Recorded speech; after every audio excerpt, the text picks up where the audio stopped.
Hi అండి, నేను రెడ్డి లక్ష్మిని. ఈరోజు సగ్గుబియ్యం వడలు చేస్తున్నాండి. సగ్గుబియ్యం రాత్రి నానేసుకున్నది. కావాల్సింది ఇది సగ్గుబియ్యము ఒక కప్పు తీసుకున్నాం అనుకోండి. అరకప్పు ఇడ్లీ రవ్వ ఒక 5 నిమిషాల ముందు నానబెట్టేసినట్లు కడిగి అందులో కావాల్సింది పెద్దది ఒక ఉల్లిగడ్డ అండి. అంటే మనం కారం ఎంతవరకు తింటామో అంతవరకు వేసుకోవాలి. మేమైతే కొంచెం తింటాం కాబట్టి 5 పచ్చిమిర్చి కట్ చేసిన, ఒక గుప్పెడు కరివేపాకు, ఒక స్పూను జీలకర్ర. స్టవ్ వెలిగించాలండి. అన్నీ చూపిస్తాను.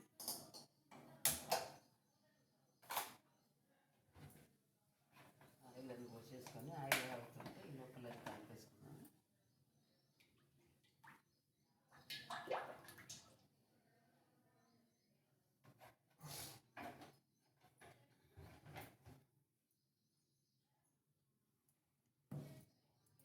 ఇడ్లీ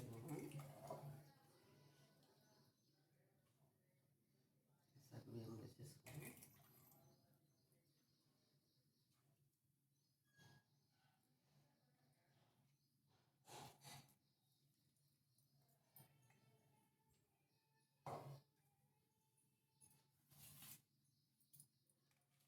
పచ్చిమిర్చి, ఉల్లిగడ్డ, కరివేపాకు అంత వేసేసుకున్నాను. గిన్నె ఫుల్ అయిందండి, వేరే గిన్నె మార్చుకుంటా.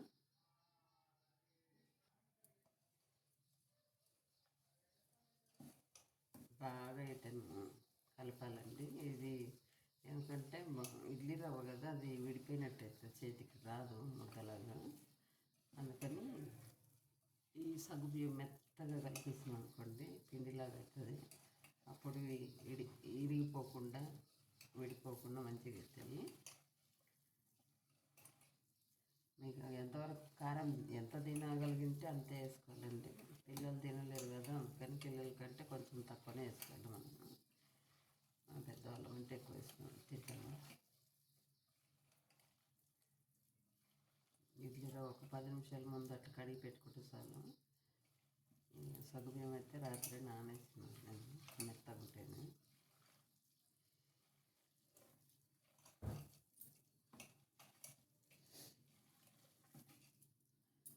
ఇలా అవ్వాలండి, ఇది గట్టిగా ముద్ద చెట్లు అవ్వాలి.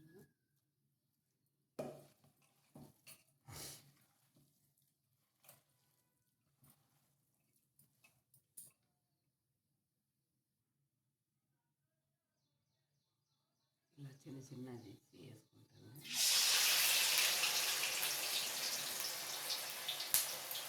ఫస్ట్ ఒకటి 2 వేసుకొని అది సన్నగా ఉన్నట్టు పెట్టేసి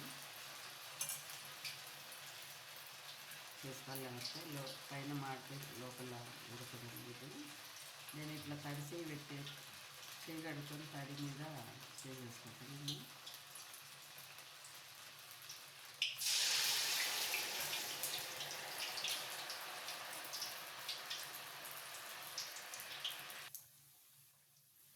వడలలోకి కొత్తిమీర చట్నీ చేసుకుంటుందండి. ఈ కొత్తిమీర 2 టమాటాలు, 4 పచ్చిమిర్చి, కొంచెం జీలకర్ర, 4 ఎల్లిపాయలు వేస్తుంది. పచ్చి జీలకర్రని వేసి చూపిస్తాను.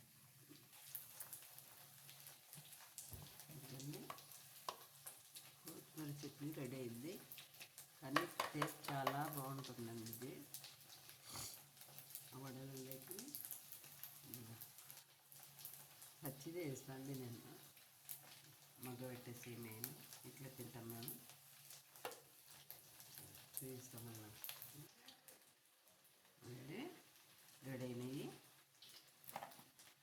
చాలా బాగుంటాయి, ఇవి టేస్ట్గా ఉంటాయి. దాంట్లోకి కొత్తిమీర చట్నీ కానీ కొంచెం టమాటా పచ్చిమిరకాయల చట్నీ అయినా సరే, టమాటా సాసు, పిల్లలైతే సాస్ పెట్టినామంటే ఇంకా వద్దనకుండా తినేస్తారు. ఈ పెద్దవాళ్ళు అంటే కొంచెం స్వీట్ కదా, అది ఆలోచించుకోవాలా, అందుకని చట్నీ చేసుకున్నా. కొత్తిమీర చట్నీ బాగా సూపర్ ఉంటుంది ఇంట్లోకి, చాలా బాగుంటాయండి వాళ్ళు. చూడండి, మీరు ఒకసారి చేసి చూడండి ఎలా ఉన్నాయో కామెంట్లో పెట్టండి. వీడియో నచ్చినట్లయితే లైక్ చేయండి, షేర్ చేయండి.